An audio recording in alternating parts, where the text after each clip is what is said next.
और आज का दिन बहुत खास है। आज कारगिल विजय दिवस है। 21 साल पहले आज के ही दिन कारगिल के युद्ध में हमारी सेना ने भारत की जीत का झंडा फहराया था। साथियों, कारगिल का युद्ध जिन परिस्थितियों में हुआ था वो भारत कभी नहीं भूल सकता। पाकिस्तान ने बड़े बड़े मंसूबे पालकर भारत की भूमि हथियाने और अपने यहाँ चल रहे आंतरिक कलह से ध्यान भटकाने को लेकर दुस्साहस किया था। भारत तब पाकिस्तान से अच्छे संबंधों के लिए प्रयासरत था, लेकिन कहा जाता है ना, बैरू अकारन सब काहू सौ, जो कर हित अनहित ताहू सौ।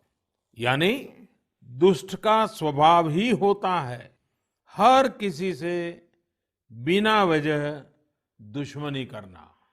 ऐसे स्वभाव के लोग जो हित करता है उसका भी नुकसान ही सोचते हैं। इसलिए भारत की मित्रता के जवाब में पाकिस्तान द्वारा पीठ में छुरा घोंपने की कोशिश हुई थी, लेकिन उसके बाद भारत की वीर सेना ने जो पराक्रम दिखाया, भारत ने अपनी जो ताकत दिखाई, उसे पूरी दुनिया ने देखा।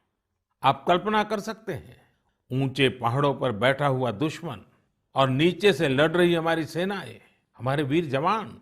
लेकिन जीत पहाड़ की ऊंचाई की नहीं, भारत की सेनाओं के ऊंचे हौसले और सच्ची वीरता की हुई। साथियों, उस समय मुझे भी करगिल जाने और हमारे जवानों की वीरता के दर्शन का सौभाग्य मिला। वो दिन मेरे जीवन के सबसे अनमोल क्षणों में से एक है। मैं देख रहा हूं कि आज देश भर में लोग कारगिल विजय को याद कर रहे हैं।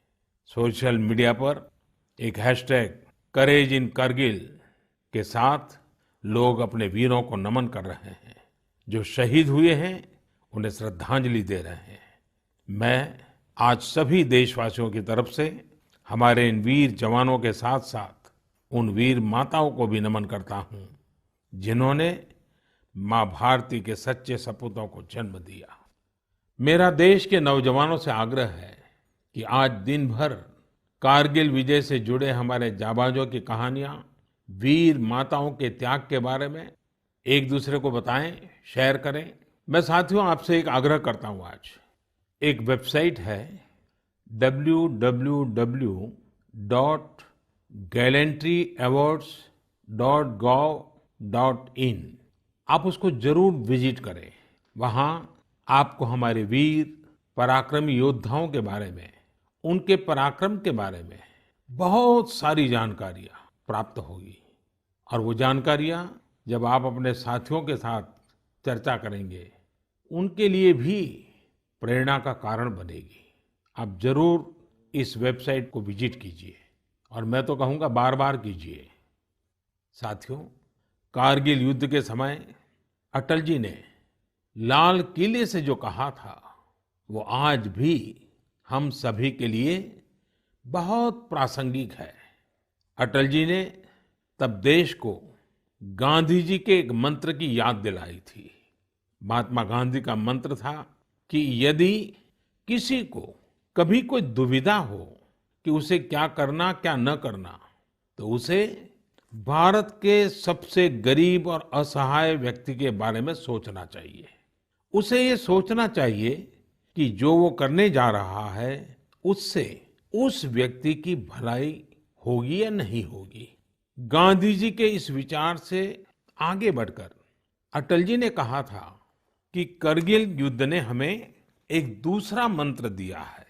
ये मंत्र था, कोई महत्वपूर्ण निर्णय लेने से पहले हम ये सोचें कि क्या हमारा ये कदम उस सैनिक के सम्मान के अनुरूप है जिसने उन दुर्गम पहाड़ियों में अपने प्राणों की आहुति दी थी। आइए अटल जी की आवाज में ही उनकी इस भावना को हम सुने, समझे और समय की मांग है कि उसे स्वीकार करें। हम सभी को याद है कि गांधी जी ने हमें एक मंत्र दिया था।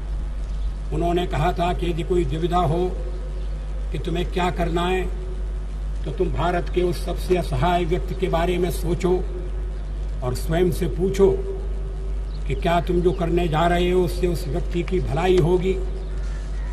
कारगिल ने हमें दूसरा मंत्र दिया है, कोई महत्वपूर्ण निर्णय लेने से पहले हम ये सोचें कि क्या हमारा ये कदम उस सैनिक के सम्मान के अनुरूप है जिसने उन दुर्गम पहाड़ियों में अपने प्राणों की आहुति दी थी। साथियों, युद्ध की परिस्थिति में हम जो बात कहते हैं, करते हैं, उसका सीमा पर डटे सैनिक के मनोबल पर, उसके परिवार के मनोबल पर बहुत गहरा असर पड़ता है। ये बात हमें कभी भूलनी नहीं चाहिए और इसलिए हमारा आचार, हमारा व्यवहार, हमारी वाणी, हमारे बयान, हमारी मर्यादा, हमारे लक्ष्य, सभी कसौटी में ये जरूर रहना चाहिए कि हम जो कर रहे हैं, कह रहे हैं, उससे सैनिकों का मनोबल बढ़े, उनका सम्मान बढ़े, राष्ट्र सर्वोपरि का मंत्र लिए एकता के सूत्र में बंधे देशवासी हमारे सैनिकों की ताकत को कई हजार गुना बढ़ा देते हैं। हमारे यहाँ तो कहा गया है ना, संगे शक्ति कलौ युगे। कभी कभी हम इस बात को समझे बिना सोशल मीडिया पर ऐसी चीजों को बढ़ावा दे देते हैं जो हमारे देश का बहुत नुकसान करती है। कभी कभी जिज्ञासावत फॉरवर्ड करते रहते हैं, पता है गलत है लेकिन करते रहते हैं। आजकल युद्ध केवल सीमाओं पर ही नहीं लड़े जाते हैं, देश में भी कई मोर्चों पर एक साथ लड़ा जाता है और हर एक देशवासी को उसमें अपनी भूमिका तय करनी होती है। हमें भी अपनी भूमिका देश की सीमा पर दुर्गम परिस्थितियों में लड़ रहे सैनिकों को याद करते हुए तय करनी होगी। मेरे प्यारे देशवासियों, पिछले कुछ महीनों से पूरे देश ने एकजुट होकर जिस तरह कोरोना से मुकाबला किया है, उसने अनेक आशंकाओं को गलत साबित कर दिया है। आज हमारे देश में रिकवरी रेट अन्य देशों के मुकाबले बेहतर है। साथ ही हमारे देश में कोरोना से मृत्यु दर भी दुनिया के ज्यादातर देशों से काफी कम है। निश्चित रूप से एक भी व्यक्ति को खोना दुखद है, लेकिन भारत अपने लाखों देशवासियों का जीवन बचाने में सफल भी रहा है। लेकिन साथियों, कोरोना का खतरा टला नहीं है। कई स्थानों पर यह तेजी से फैल रहा है। हमें बहुत ही ज्यादा सतर्क रहने की जरूरत है। हमें ये ध्यान रखना है कि कोरोना अब भी उतना ही घातक है जितना शुरू में था। इसलिए हमें पूरी सावधानी बरतनी है। चेहरे पर मास्क लगाना या गमछे का उपयोग करना, 2 गज की दूरी, लगातार हाथ धोना, कहीं पर भी थूकना नहीं, साफ सफाई का पूरा ध्यान रखना, यही हमारे हथियार हैं जो हमें कोरोना से बचा सकते हैं। कभी कभी हमें मास्क से तकलीफ होती है और मन करता है कि चेहरे पर से मास्क हटा दें। बातचीत करना शुरू करते हैं, जब मास्क की जरूरत होती है ज्यादा, उसी समय मास्क हटा देते हैं। ऐसे समय मैं आपसे आग्रह करूंगा, जब भी आपको मास्क के कारण परेशानी फील होती हो, मन करता हो उतार देना है, तो पल भर के लिए उन डॉक्टर्स का स्मरण कीजिए, उन नर्सों का स्मरण कीजिए, हमारे उन कोरोना वॉरियर्स का स्मरण कीजिए। आप देखिए, वो मास्क पहन करके घंटों तक लगातार हम सबके जीवन को बचाने के लिए जुटे रहते हैं। 8-8, 10-10 घंटे तक मास्क पहने रखते हैं। क्या उनको तकलीफ नहीं होती होगी? थोड़ा सा उनका स्मरण कीजिए, आपको भी लगेगा कि हमें एक नागरिक के नाते इसमें जरा भी कोताही न बरतनी है, न किसी को बरतने देनी है। एक तरफ हमें कोरोना के खिलाफ लड़ाई को पूरी सजगता और सतर्कता के साथ लड़ना है, तो दूसरी ओर कठोर मेहनत से व्यवसाय, नौकरी, पढ़ाई, जो भी कर्तव्य हम निभाते हैं, उसमें गति लानी है, उसको भी नई ऊंचाई पर ले जाना है। साथियों, कोरोना काल में तो हमारे ग्रामीण क्षेत्रों ने पूरे देश को दिशा दिखाई है। गांवों से स्थानीय नागरिकों के, ग्राम पंचायतों के अनेक अच्छे प्रयास लगातार सामने आ रहे हैं। जम्मू में एक गांव त्रेवा ग्राम पंचायत है। वहां की सरपंच हैं बलबीर कौर जी। मुझे बताया गया कि बलबीर कौर जी ने अपनी पंचायत में 30 बेड का एक क्वारंटाइन सेंटर बनवाया। पंचायत आने वाले रास्तों पर पानी की व्यवस्था की, लोगों को हाथ धोने में कोई दिक्कत ना हो, इसका इंतजाम करवाया। इतना ही नहीं, ये बलबीर कौर जी खुद अपने कंधे पर स्प्रे पंप टांग कर वॉलंटियर्स के साथ मिलकर पूरी पंचायत में, आसपास के क्षेत्र में सैनिटाइजेशन का काम भी करती हैं। ऐसी ही एक और कश्मीरी महिला सरपंच है गांदरबल के चौंटलीवार की जैतूना बेगम। जैतूना बेगम जी ने तय किया कि उनकी पंचायत कोरोना के खिलाफ जंग लड़ेगी और कमाई के लिए अवसर भी पैदा करेगी। उन्होंने पूरे इलाके में फ्री मास्क बांटे, फ्री राशन बांटा। साथ ही उन्होंने लोगों को फसलों के बीज और सेब के पौधे भी दिए, ताकि लोगों को खेती में, बागवानी में दिक्कत ना आए। साथियों, कश्मीर से एक और प्रेरक घटना है। यहाँ अनंतनाग में म्युनिसिपल प्रेसिडेंट है श्रीमान मोहम्मद इकबाल। उन्हें अपने इलाके में सैनिटाइजेशन के लिए स्प्रेयर की जरूरत थी। उन्होंने जानकारी जुटाई तो पता चला कि मशीन दूसरे शहर से लानी पड़ेगी और कीमत भी होगी 6 लाख रुपए। तो श्रीमान इकबाल जी ने खुद ही प्रयास करके अपने आप स्प्रेयर मशीन बना ली, और वो भी केवल 50,000 रुपये में। ऐसे कितने ही और उदाहरण हैं। पूरे देश में कोने कोने में ऐसी कई प्रेरक घटनाएं रोज सामने आती हैं। ये सभी अभिनंदन के अधिकारी हैं।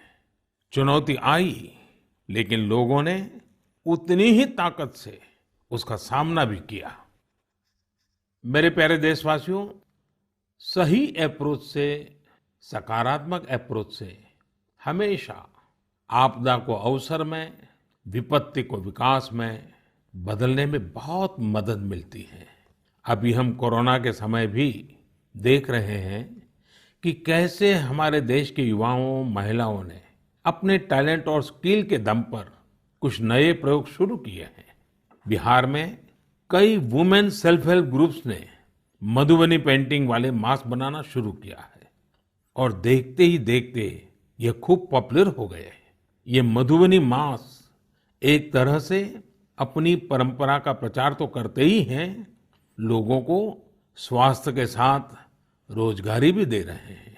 आप जानते ही हैं, नॉर्थ ईस्ट में बैम्बू यानी बांस कितनी बड़ी मात्रा में होता है। अब इसी बांस से त्रिपुरा, मणिपुर, असम के कारीगरों ने हाई क्वालिटी की पानी की बोतल और टिफिन बॉक्स बनाना शुरू किया है बाम्बू से। आप अगर इनकी क्वालिटी देखेंगे तो भरोसा नहीं होगा कि बांस की बोतलें भी इतनी शानदार हो सकती हैं, और फिर ये बोतलें इको फ्रेंडली भी हैं। इन्हें जब बनाते हैं तो बांस को पहले नीम और दूसरे औषधीय पौधों के साथ उबाला जाता है। इससे इनमें औषधीय गुण भी आते हैं। छोटे छोटे स्थानीय प्रोडक्ट से कैसे बड़ी सफलता मिलती है, इसका एक उदाहरण झारखंड से भी मिलता है। झारखंड के बिशुनपुर में इन दिनों 30 से ज्यादा समूह मिलकर के लेमन ग्रास की खेती कर रहे हैं। लेमन ग्रास 4 महीनों में तैयार हो जाती है और उसका तेल बाजार में अच्छे दामों में बिकता है। इसकी आजकल काफी मांग भी है। मैं देश के 2 इलाकों के बारे में भी बात करना चाहता हूँ। दोनों ही एक दूसरे से सैकड़ों किलोमीटर दूर है और अपने अपने तरीके से भारत को आत्मनिर्भर बनाने के लिए कुछ हटकर के काम कर रहे हैं। एक है लद्दाख और दूसरा है कच्छ। लेह और लद्दाख का नाम सामने आते ही खूबसूरत वादियां और ऊंचे ऊंचे पहाड़ों के दृश्य हमारे सामने आ जाते हैं। ताजी हवा के झोंके महसूस होने लगते हैं। वहीं कच्छ का जिक्र होते ही रेगिस्तान, दूर दूर तक रेगिस्तान, कहीं पेड़ पौधा भी नजर ना आए, ये सब हमारे सामने आ जाता है। लद्दाख में एक विशिष्ट फल होता है जिसका नाम चूली या एप्रिकॉट यानी खुबानी है। ये फसल इस क्षेत्र की इकोनॉमी को बदलने की क्षमता रखती है। परंतु अफसोस की बात यह है कि सप्लाई चेन, मौसम की मार जैसी अनेक चुनौतियों से ये जूझता रहता है। इसकी कम से कम बर्बादी हो, इसके लिए आजकल एक नए इनोवेशन का इस्तेमाल शुरू हुआ है। एक ड्यूअल सिस्टम है जिसका नाम है solar apricot dryer and space heater. ये खुबानी और दूसरे अन्य फलों एवं सब्जियों को जरूरत के अनुसार सूखा सकता है, और वो भी हाइजीनिक तरीके से। पहले जब खुबानी को खेतों के पास सुखाते थे तो इससे बर्बादी तो होती ही थी, साथ ही धूल और बारिश के पानी की वजह से फलों की क्वालिटी भी प्रभावित होती थी। दूसरी ओर आजकल कच्छ में किसान ड्रैगन फ्रूट्स की खेती के लिए सराहनीय प्रयास कर रहे हैं। बहुत से लोग जब सुनते हैं तो उन्हें आश्चर्य होता है, कच्छ और ड्रैगन फ्रूट्स, लेकिन वहां आज कई किसान इस कार्य में जुटे हैं। फल की गुणवत्ता और कम जमीन में ज्यादा उत्पाद को लेकर काफी इनोवेशन किए जा रहे हैं। मुझे बताया गया है कि ड्रैगन फ्रूट्स की लोकप्रियता लगातार बढ़ रही है। विशेषकर नाश्ते में इस्तेमाल काफी बढ़ा है। कच्छ के किसानों का संकल्प है कि देश को ड्रैगन फ्रूट्स का आयात न करना पड़े। यही तो आत्मनिर्भरता की बात है। साथियों, जब हम कुछ नया करने का सोचते हैं, इनोवेटिव सोचते हैं, तो ऐसे काम भी संभव हो जाते हैं जिनकी आम तौर पर कोई कल्पना नहीं करता। जैसे कि बिहार के कुछ युवाओं को ही लीजिए। पहले सामान्य नौकरी करते थे। एक दिन उन्होंने तय किया कि वो मोती यानी पल्स की खेती करेंगे। उनके क्षेत्र में लोगों को इस बारे में बहुत पता नहीं था, लेकिन इन लोगों ने पहले सारी जानकारी जुटाई, जयपुर और भुवनेश्वर जाकर ट्रेनिंग ली और अपने गांव में ही मोती की खेती शुरू कर दी। आज ये स्वयं तो इससे काफी कमाई कर ही रहे हैं। उन्होंने मुजफ्फरपुर, बेगूसराय और पटना में अन्य राज्यों से लौटे प्रवासी मजदूरों को इसकी ट्रेनिंग देनी भी शुरू कर दी है। कितने ही लोगों के लिए इससे आत्मनिर्भरता के रास्ते खुल गए हैं। साथियों, अभी कुछ दिन बाद रक्षाबंधन का पावन पर्व आ रहा है। मैं इन दिनों देख रहा हूं कि कई लोग और संस्थाएं इस बार रक्षाबंधन को अलग तरीके से मनाने का अभियान चला रहे हैं। कई लोग इसे वोकल फॉर लोकल से भी जोड़ रहे हैं, और बात भी सही है। हमारे पर्व हमारे समाज के, हमारे घर के पास ही किसी व्यक्ति का व्यापार बढ़े, उसका भी पर्व खुशहाल हो, तब पर्व का आनंद कुछ और ही हो जाता है। सभी देशवासियों को रक्षाबंधन की बहुत बहुत शुभकामनाएं। साथियों, 7 अगस्त को नेशनल हैंडलूम डे है। भारत का हैंडलूम, हमारा हैंडीक्राफ्ट अपने आप में सैकड़ों वर्षों का गौरवमयी इतिहास समेटे हुए है। हम सभी का प्रयास होना चाहिए कि न सिर्फ भारतीय हैंडलूम और हैंडीक्राफ्ट का ज्यादा से ज्यादा उपयोग करें, बल्कि इसके बारे में हमें ज्यादा से ज्यादा लोगों को बताना भी चाहिए। भारत का हैंडलूम और हैंडीक्राफ्ट कितना रिच है, इसमें कितनी विविधता है, ये दुनिया जितना ज्यादा जानेगी उतना ही हमारे लोकल कारीगरों और बुनकरों को लाभ होगा। साथियों, विशेषकर मेरे युवा साथियों, हमारा देश बदल रहा है। कैसे बदल रहा है, कितनी तेजी से बदल रहा है, कैसे कैसे क्षेत्रों में बदल रहा है। एक सकारात्मक सोच के साथ अगर निगाह डालें तो हम खुद अचंभित रह जाएंगे। एक समय था जब खेलकूद से लेकर के अन्य सेक्टर्स में अधिकतर लोग या तो बड़े बड़े शहरों से होते थे या बड़े बड़े परिवार से या फिर नामी गिरामी स्कूल या कॉलेज से होते थे। अब देश बदल रहा है। गांवों से, छोटे शहरों से, सामान्य परिवार से हमारे युवा आगे आ रहे हैं, सफलता के नए शिखर चूम रहे हैं। ये लोग संकटों के बीच भी नए नए सपने संजोते हुए आगे बढ़ रहे हैं। कुछ ऐसा ही हमें अभी हाल ही में जो बोर्ड एग्जाम्स के रिजल्ट आए उसमें भी दिखता है। आज मन की बात में हम कुछ ऐसे ही प्रतिभाशाली बेटे बेटियों से बात करते हैं। ऐसी ही एक प्रतिभाशाली बेटी है कृतिका नांदल। कृतिका जी हरियाणा में पानीपत से हैं। हेलो कृतिका जी, नमस्ते। नमस्ते सर। इतने अच्छे परिणाम के लिए आपको बहुत बहुत बधाई। धन्यवाद सर।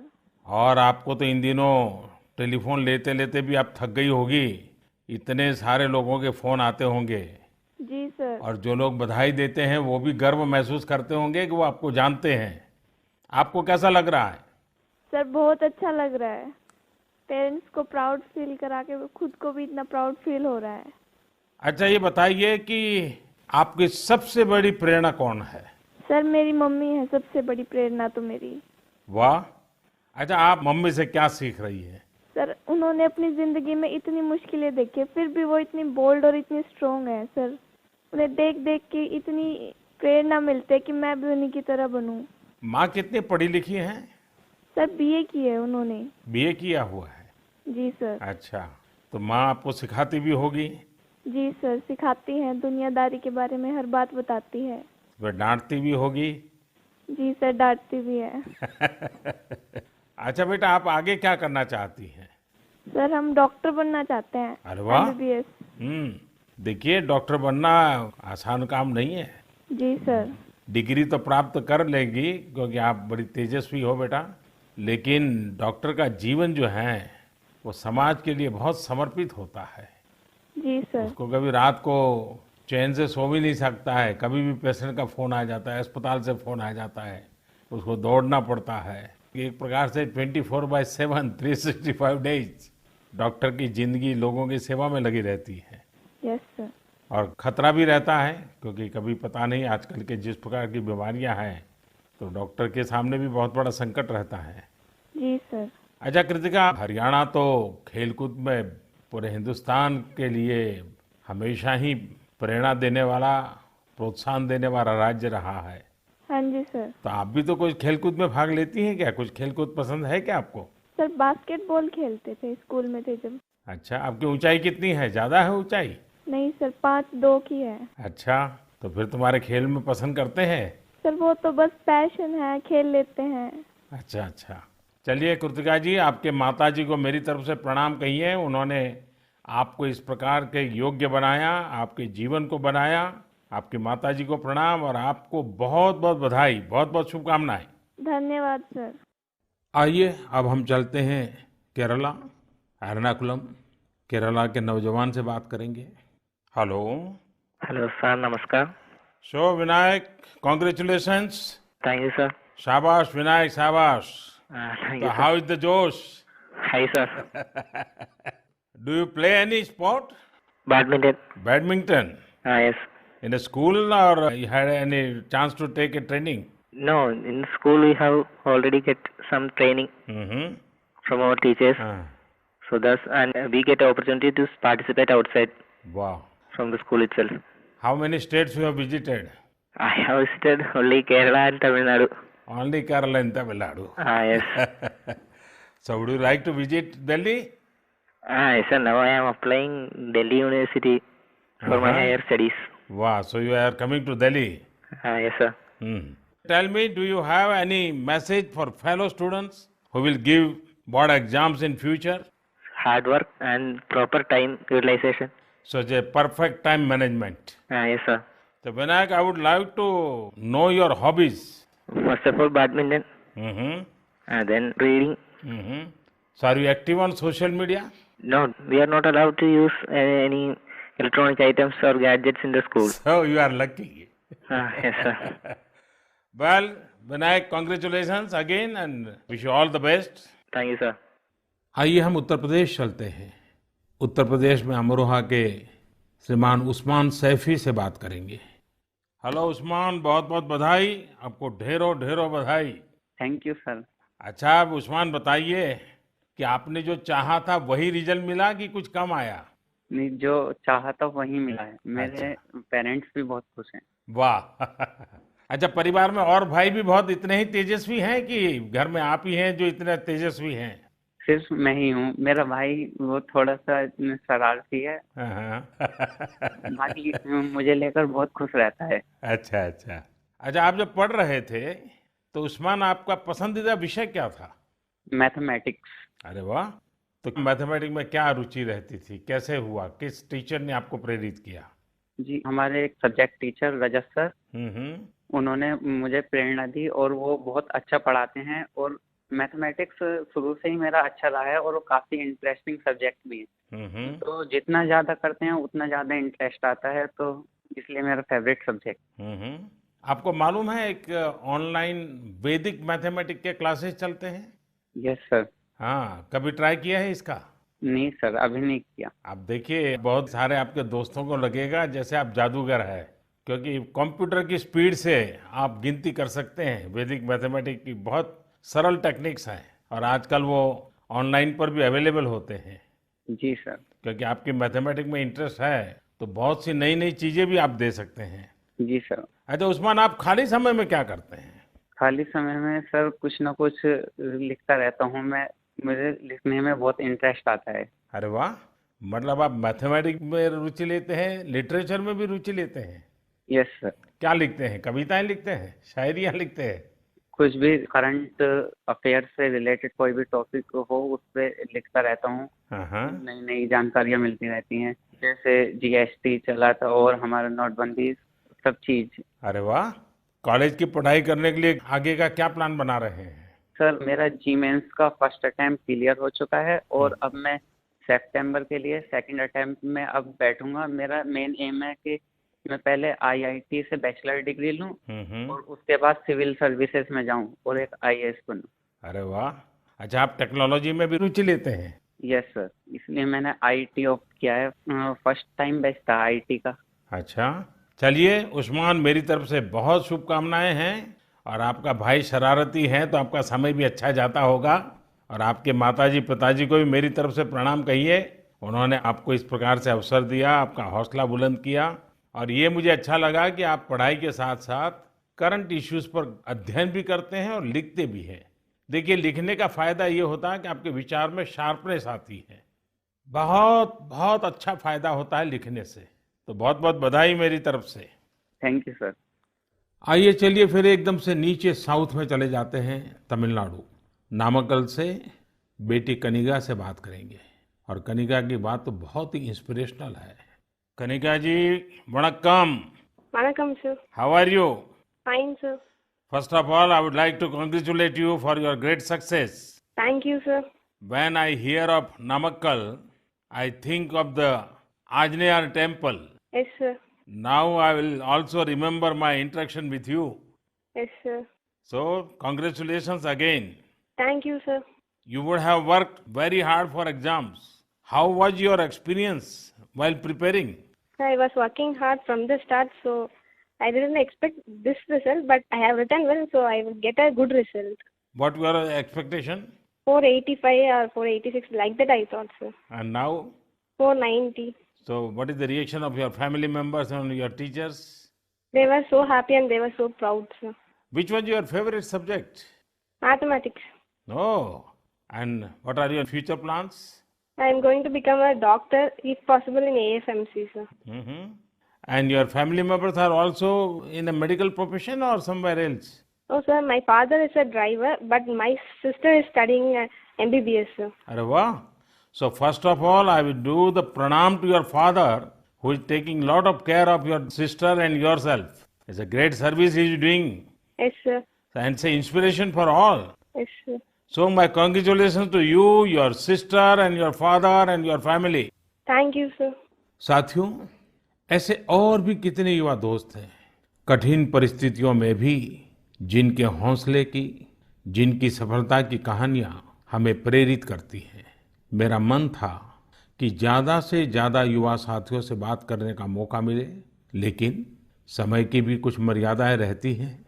मैं सभी युवा साथियों को यह आग्रह करूंगा कि वो अपनी कहानी, अपनी जुबानी जो देश को प्रेरित कर सके, वो हम सबके साथ जरूर साझा करें। मेरे प्यारे देशवासियों, 7 समंदर पार भारत से हजारों मील दूर एक छोटा सा देश है जिसका नाम है सूरीनाम। भारत के सूरीनाम के साथ बहुत ही करीबी संबंध है। 100 साल से भी ज्यादा समय पहले भारत से लोग वहां गए और उसे ही अपना घर बना लिया। आज चौथी, 5वीं पीढ़ी वहां पर है। आज सूरीनाम में 1/4 से अधिक लोग भारतीय मूल के हैं। क्या आप जानते हैं, वहां की आम भाषाओं में से एक सरनामी भी भोजपुरी की ही एक बोली है। इन सांस्कृतिक संबंधों को लेकर हम भारतीय काफी गर्व महसूस करते हैं। हाल ही में श्री चंद्रिका प्रसाद संतोखी सूरीनाम के नए राष्ट्रपति बने हैं। वे भारत के मित्र हैं और उन्होंने साल 2018 में आयोजित person of Indian origin PIO parliamentary conference में भी हिस्सा लिया था। श्री चंद्रिका प्रसाद संतोखी जी ने शपथ की शुरुआत वेद मंत्रों के साथ की। वे संस्कृत में बोले, उन्होंने वेदों का उल्लेख किया और ओम शांति शांति शांति के साथ अपनी शपथ पूर्ण करी। अपने हाथ में वेद लेकर वे बोले, मैं चंद्रिका प्रसाद संतोखी। और आगे उन्होंने शपथ में क्या कहा, उन्होंने वेद का ही एक मंत्र का उच्चारण किया। उन्होंने कहा, ओम अग्ने व्रतपते व्रतम चरिष्यामि तच्छकेयम तन्मे रद्यताम इदमहम नुतात सत्यमुपैमि। यानी, हे अग्नि, संकल्प के देवता, मैं एक प्रतिज्ञा कर रहा हूं, मुझे इसके लिए शक्ति और सामर्थ्य प्रदान करें। मुझे असत्य से दूर रहने और सत्य की ओर जाने का आशीर्वाद प्रदान करें। सच में यह हम सभी के लिए गौरवान्वित होने वाली बात है। मैं श्री चंद्रिका प्रसाद संतोखी को बधाई देता हूं और अपने राष्ट्र की सेवा करने के लिए 130 करोड़ भारतीयों की ओर से उन्हें शुभकामनाएं देता हूं। मेरे प्यारे देशवासियों, इस समय बारिश का मौसम भी है। पिछली बार भी मैंने आपसे कहा था कि बरसात में गंदगी और उनसे होने वाली बीमारियों का खतरा बढ़ जाता है। अस्पतालों में भीड़ भी बढ़ जाती है। इसलिए आप साफ सफाई पर बहुत ज्यादा ध्यान दें। इम्यूनिटी बढ़ाने वाली चीजें, आयुर्वेदिक काढ़ा वगैरह लेते रहें। कोरोना संक्रमण के समय में हम अन्य बीमारियों से दूर रहें। हमें अस्पताल के चक्कर न लगाने पड़े, इसका पूरा ख्याल रखना होगा। साथियों, बारिश के मौसम में देश का एक बड़ा हिस्सा बाढ़ से भी जूझ रहा है। बिहार, असम जैसे राज्यों के कई क्षेत्रों में तो बाढ़ ने काफी मुश्किलें पैदा की हुई है। यानी एक तरफ कोरोना है तो दूसरी तरफ ये एक और चुनौती है। ऐसे में सभी सरकारें, NDRF की टीमें, राज्य की आपदा नियंत्रण टीमें, स्वयंसेवी संस्थाएं सब एक साथ मिलकर जुटे हुए हैं।